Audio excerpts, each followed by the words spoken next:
¿Qué es la parálisis cerebral? ¿Cuáles son los signos de la parálisis cerebral? ¿Qué causa la parálisis cerebral? ¿Qué tipos de parálisis cerebral existen? ¿Quién está en riesgo de tener parálisis cerebral? ¿Cómo se diagnostica la parálisis cerebral? La adolescencia en la parálisis cerebral infantil. ¿Cuáles son los tratamientos para la parálisis cerebral? La toxina botulínica y su efecto en la parálisis cerebral. Alivio de los síntomas de la parálisis infantil con cannabis. Después de la intro respondo todas estas interrogantes con lujo de detalles y te cuento un impactante caso de parálisis cerebral tratado con células madre.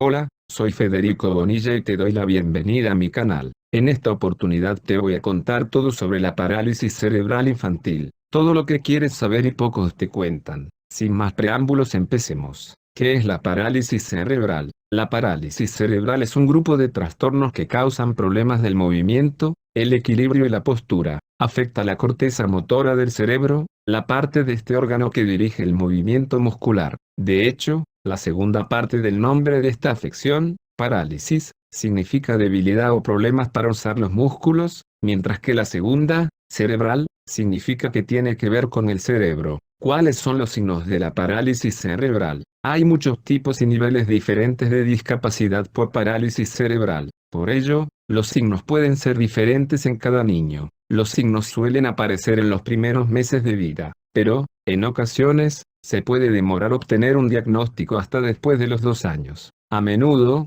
los bebés con parálisis cerebral tienen retraso en el desarrollo. Son lentos para alcanzar los hitos del desarrollo, como aprender a darse la vuelta, sentarse, gatear o caminar. También pueden tener un tono muscular anormal. Pueden parecer flexibles, tensos o rígidos. Es importante saber que los niños sin parálisis cerebral también pueden tener estos signos. Hable con el profesional de la salud de su hijo para saber si tiene alguno de estos signos y obtener un diagnóstico correcto. ¿Qué causa la parálisis cerebral? La causa de la parálisis cerebral es un desarrollo anormal o daño al cerebro en desarrollo. Puede ocurrir cuando la corteza motora cerebral no se desarrolla en forma normal durante el crecimiento del feto. Hay una lesión en el cerebro antes, durante o después del nacimiento. Tanto el daño cerebral como las discapacidades que causa son permanentes. ¿Qué tipos de parálisis cerebral existen? Existen diferentes tipos de parálisis cerebral. Parálisis cerebral espástica es el tipo más común.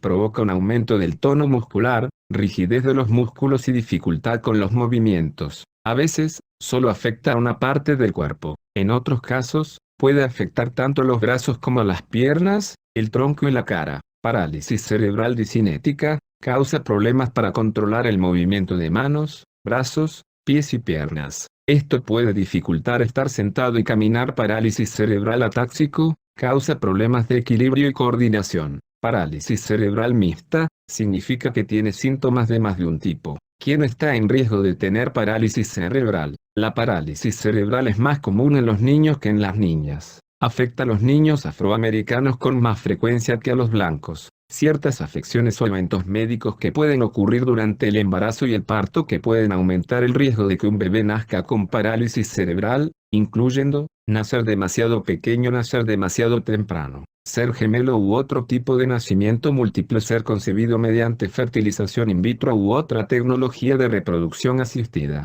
tener una madre que tuvo una infección durante el embarazo, tener una madre con ciertos problemas de salud durante el embarazo, como de tiroides, ictericia severa, tener problemas durante el parto, incompatibilidad RH, convulsiones, exposición a toxinas. Tipos de parálisis cerebral infantil. En cuanto a la extensión de la lesión, esta clasificación hace referencia a la parálisis cerebral espástica, cuyas manifestaciones variarán si se afecta en mayor o menor extensión la corteza cerebral. Cuando se afecta una sola extremidad se llama monoparesia. Si la parálisis es de ambas piernas, decimos que hay una paraparesia, una diplegia espástica. Cuando afecta las extremidades de un solo lado del cuerpo, hablamos de hemiplegia. Si se afectan las 4 extremidades, se trata de una tetraplegia. Tipos de parálisis cerebral. Parálisis cerebral infantil. Tipos de parálisis cerebral infantil. En cuanto a la gravedad, tanto el tipo de afectación como la intensidad de los síntomas determinarán cuán autónoma es una persona con parálisis cerebral. No es igual que un niño pueda andar solo, con apoyo, desplazarse en una silla de ruedas o que tengan que empujarle.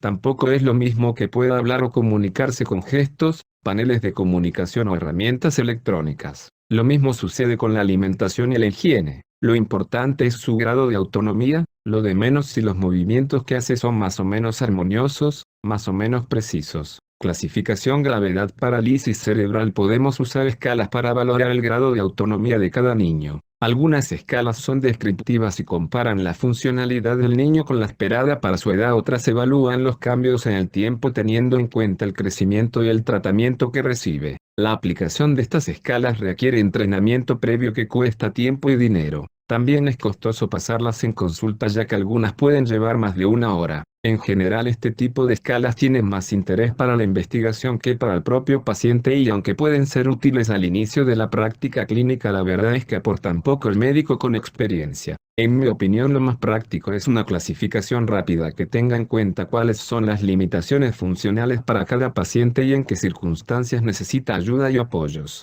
En este sentido el sistema de clasificación de la función motora postural me parece el más simple y práctico además de ser el más utilizado universalmente. ¿Cómo se diagnostica la parálisis cerebral? El diagnóstico de la parálisis cerebral implica varios pasos: monitoreo, o vigilancia, del desarrollo significa observar el crecimiento y desarrollo de un niño a lo largo del tiempo. Si hay alguna inquietud sobre el desarrollo de su hijo, entonces debe someterse a una prueba del desarrollo lo antes posible. Prueba del desarrollo implica darle a su hijo un examen corto para detectar si tiene retrasos motores, de movimiento u otros retrasos del desarrollo. Si las pruebas de detección no son normales, el profesional de la salud recomendará otras evaluaciones. Se realizan evaluaciones médicas y del desarrollo para diagnosticar el trastorno de su hijo. El profesional usa muchas herramientas para hacer el diagnóstico: verificación de las habilidades motoras, el tono muscular, los reflejos y la postura de su hijo, su historia clínica, pruebas de laboratorio, pruebas genéticas o pruebas por imágenes. La adolescencia en la parálisis cerebral infantil. Durante la adolescencia, el cerebro experimenta importantísimos cambios en su estructura y organización que hacen que en la conducta del adolescente las emociones tengan mayor peso que las decisiones basadas en el análisis razonado. A esto hay que añadir la potente acción que las hormonas ejercen sobre la conducta en estos años. La hormona de crecimiento provocará el famoso estirón y las hormonas sexuales los cambios físicos que convierten a los niños en mujeres y hombres adultos. Estas hormonas tienen además un papel crucial en el desarrollo cerebral que va a suceder en estos años previos a la madurez del adulto. Estos cambios tienen particularidades específicas en la parálisis cerebral infantil.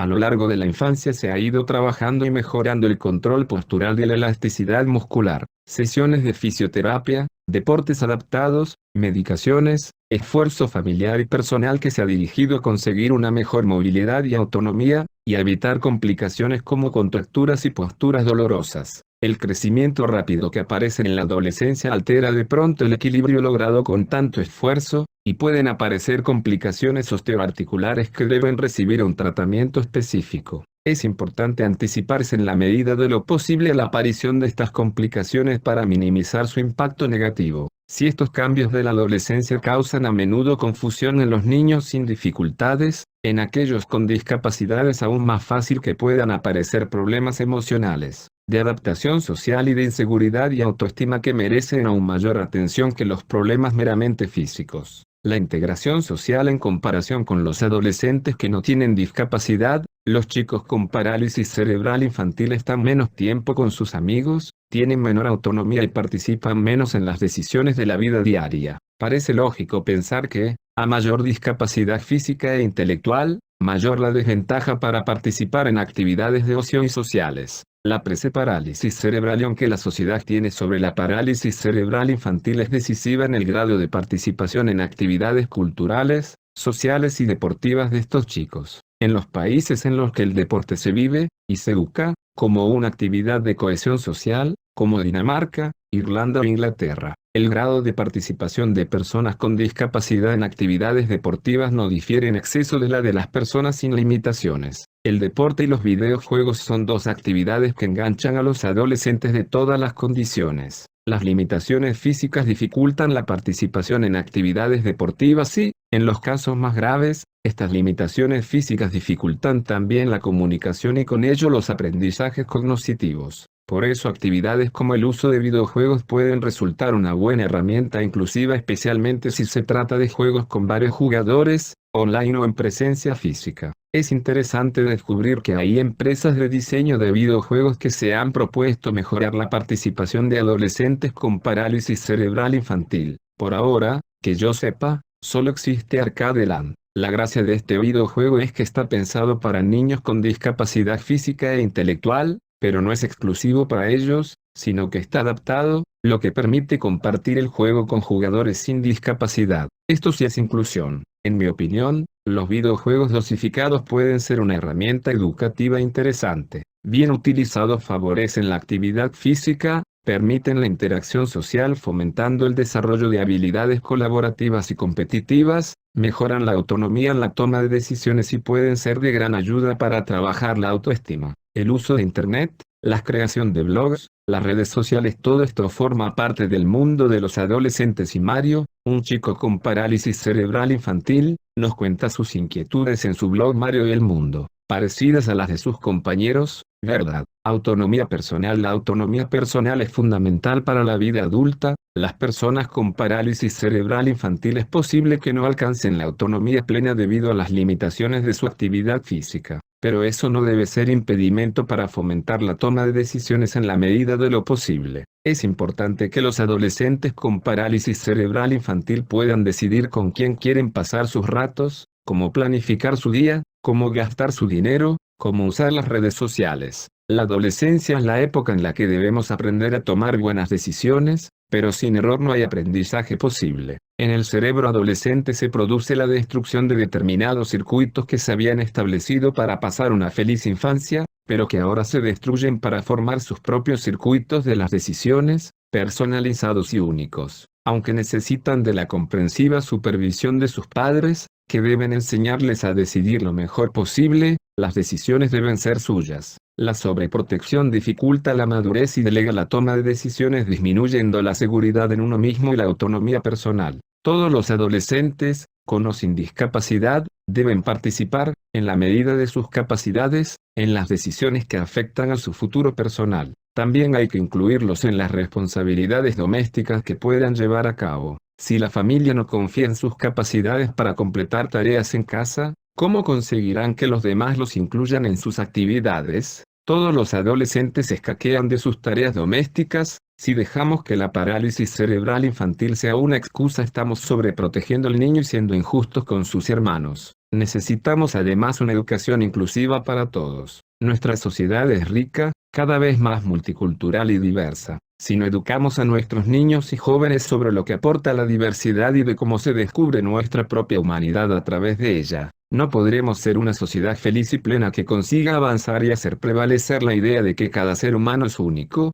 valioso e irrepetible. Una educación así permite además disminuir la supervisión de las actividades escolares informales, como las que suceden en los recreos en las que los chicos charlan sobre sus cosas, se relajan y fortalecen sus relaciones. La supervisión constante del adulto dificulta estas relaciones informales, que suelen fluir de forma natural, y que tanto bien hacen al adolescente de cualquier condición. Los adultos padres, educadores, profesional sanitario y ciudadanos en general, debemos procurar un entorno más accesible a la participación física, social y emocional de todos los adolescentes, teniendo especial sensibilidad para aquellos que lo tienen más difícil. Solo así facilitaremos el desarrollo de su autoestima y dignidad, los bienes más preciados para cualquier ser humano. La participación social es un determinante crucial de la salud de una persona, que puede estar influida por factores personales y ambientales. Es labor de todos contribuir a enriquecer nuestra sociedad invitando a participar a todos los miembros que la componen.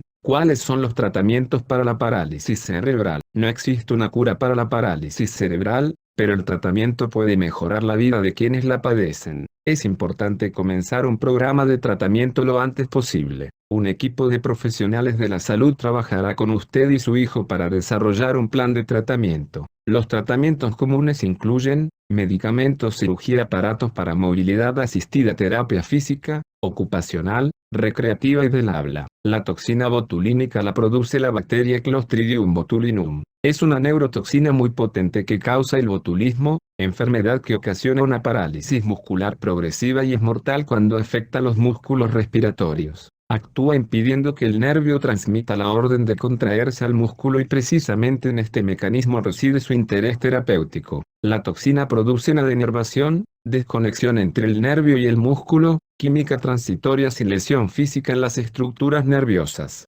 Convenientemente atenuada su potencia en el laboratorio y convertida así en un medicamento, puede inyectarse en cantidades muy pequeñas en los músculos que más interese relajar en cada caso. Deja de ser un veneno para ser un tratamiento excelente. La toxina botulínica en el tratamiento de la espasticidad infantil. Su aplicación debe considerarse siempre en el marco de un tratamiento multidisciplinario que tenga como base un plan individualizado de fisioterapia. Puesto que no todos los pacientes se benefician del tratamiento con toxina botulínica, el especialista buen conocedor y experimentado valorará cuidadosamente cada caso y establecerá objetivos claros y realistas, seleccionando adecuadamente las áreas musculares a tratar. Es un fármaco muy seguro y administrado precozmente es eficaz para evitar o reducir las graves complicaciones de la espasticidad y retrasar o evitar la cirugía. Sus efectos son reversibles, desapareciendo en unos 6 meses aproximadamente, por lo que debe repetirse la infiltración periódicamente antes de que se agote completamente el efecto. Los efectos secundarios son leves y transitorios, relacionados sobre todo con molestias sutiles en los músculos inyectados, de pocos días de duración y que no requieren tratamiento. El exceso de debilidad muscular es el efecto adverso más frecuente y es dosis dependiente, por lo que se infiltrará siempre la dosis mínima eficaz. Alivio de los síntomas de la parálisis infantil con cannabis. Dado que los productos farmacéuticos anteriores tienen efectos secundarios graves y, a veces, causan más daño que beneficio, el cannabis se considera cada vez más una alternativa más segura. Muchos síntomas de la parálisis cerebral, incluidos el dolor crónico, los espasmos musculares y el insomnio, ya se tratan eficazmente con cannabis medicinal. Además, el cannabis puede ayudar a combatir los síntomas de la depresión, que a menudo se asocian con la enfermedad debido a la reducción de la calidad de vida de los pacientes. Varios estudios demuestran la eficacia del cannabis, productos, contra los síntomas de la parálisis cerebral. Si bien se necesita mucha más investigación sobre este fenómeno, hay evidencia anecdótica, limitada, de pacientes con parálisis cerebral que se benefician del cannabis. Un caso de estudio publicado en Reviews in Neurological Diseases en 2007, encontró que un hombre de 45 años con parálisis cerebral y epilepsia mostraba una mejora visible por el consumo de cannabis. Una investigación. El estudio, financiado en parte por los Institutos Nacionales de Salud, encuestó a pacientes con parálisis cerebral para averiguar qué fármaco les ayudaba mejor con el alivio del dolor. El cannabis surgió como el analgésico más eficaz, a pesar de que solo el 5% de los encuestados usaba el remedio a base de hierbas. La compañía farmacéutica GW Pharmaceuticals también está proporcionando evidencia prometedora, con estudios de sus medicamentos sintéticos a base de cannabis Sativex y Epidiolex. Dentro de experiencias recientes en particular, se encontró que este último, un aerosol oral de espectro completo, con CB grande de dominante, reduce las convulsiones de los participantes hasta en un 44%, en comparación con el 22% del placebo. Estudio en progreso. Los resultados de la investigación preliminar de un estudio del Wolfson Medical Center cerca de Teléfono VIP muestran que el tratamiento con aceite de cannabis, CB grande de THC, reduce significativamente los síntomas de la parálisis cerebral, mientras mejora las habilidades motoras de los pacientes. Los científicos informan que la medicina herbal también mejora la calidad del sueño, la digestión y el estado de ánimo general de los pacientes. Esta investigación utiliza aceite de cannabis con CB grande de dominante con THC. Este estudio, realizado por la compañía israelí de cannabis Tikkun Olam, lleva ya 4 años en marcha y se está llevando a cabo entre un total de 40 niños con parálisis cerebral. Hasta el momento, han participado en el estudio 36 niños de entre 1 y 17 años. 20 de ellos ya completaron la fase de prueba del estudio y continuaron su tratamiento con cannabis después del estudio. En este estudio, el aceite de cannabis no reemplaza los medicamentos habituales que usan los niños.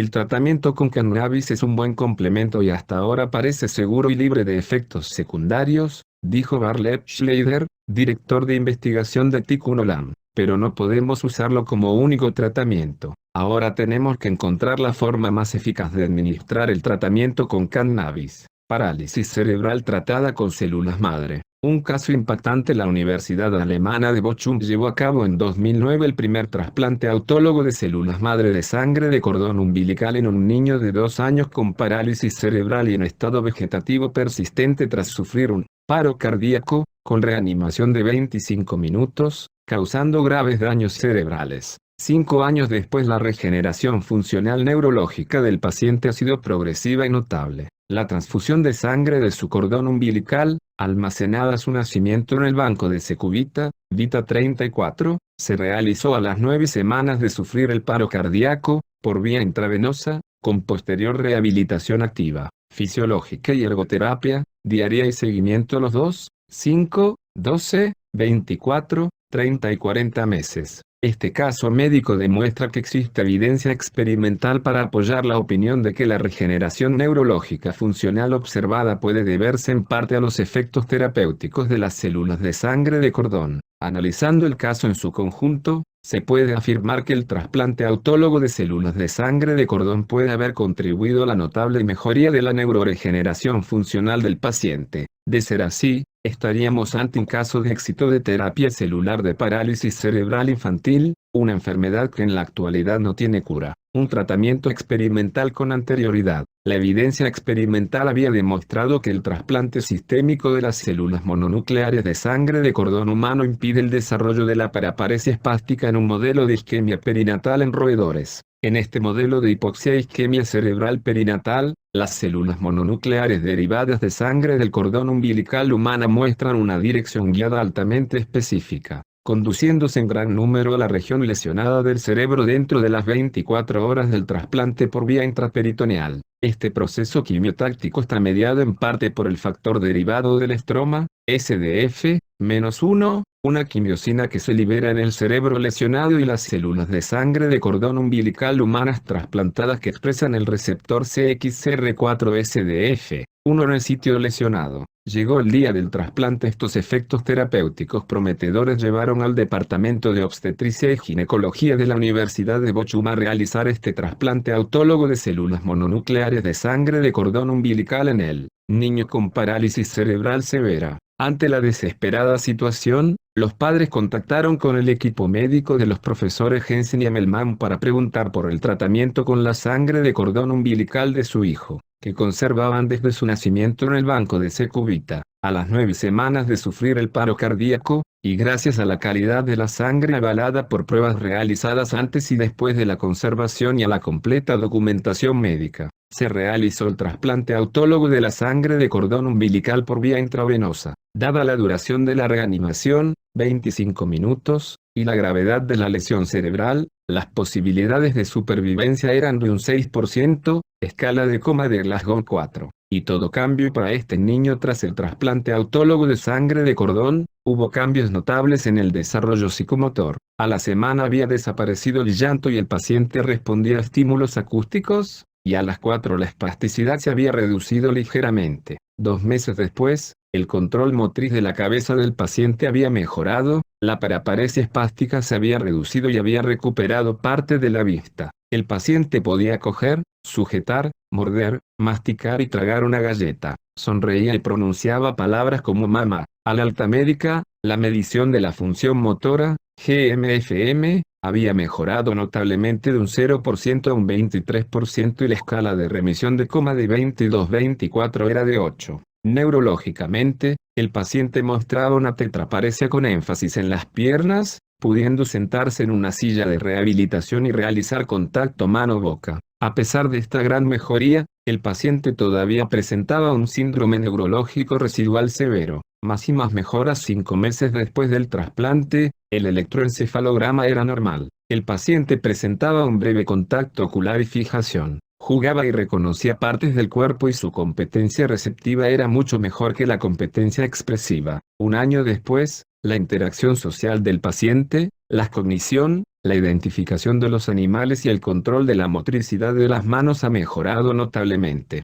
Puede agarrar y comer. Se puede sentar sin apoyo, aunque con ciertos problemas de equilibrio. Mantiene un control motriz completo de la cabeza. Después de 2 años, el paciente es independiente para comer. La competencia del habla ha mejorado, con la pronunciación de 8 palabras, pronunciación arrastrada, prosodia imitando, y muestra amplia comprensión. El paciente pasó a una posición sentada libre y es capaz de caminar con ayuda de un andador. Reconoce colores, animales y objetos. El control de la motricidad fina mejora, siendo capaz de dirigir un coche de control remoto. A los 30 meses, formaba frases de 2 palabras utilizando 80 palabras. A los 40 meses del trasplante, existe una mejora adicional en la competencia del discurso expresivo y receptivo, frases de 4 palabras, 200 palabras. El paciente camina y comienza a adquirir una posición vertical. Este caso médico muestra evidencia experimental para apoyar que la regeneración neurológica funcional observada puede deberse a los efectos terapéuticos de las células de sangre de cordón para el tratamiento de la parálisis cerebral infantil.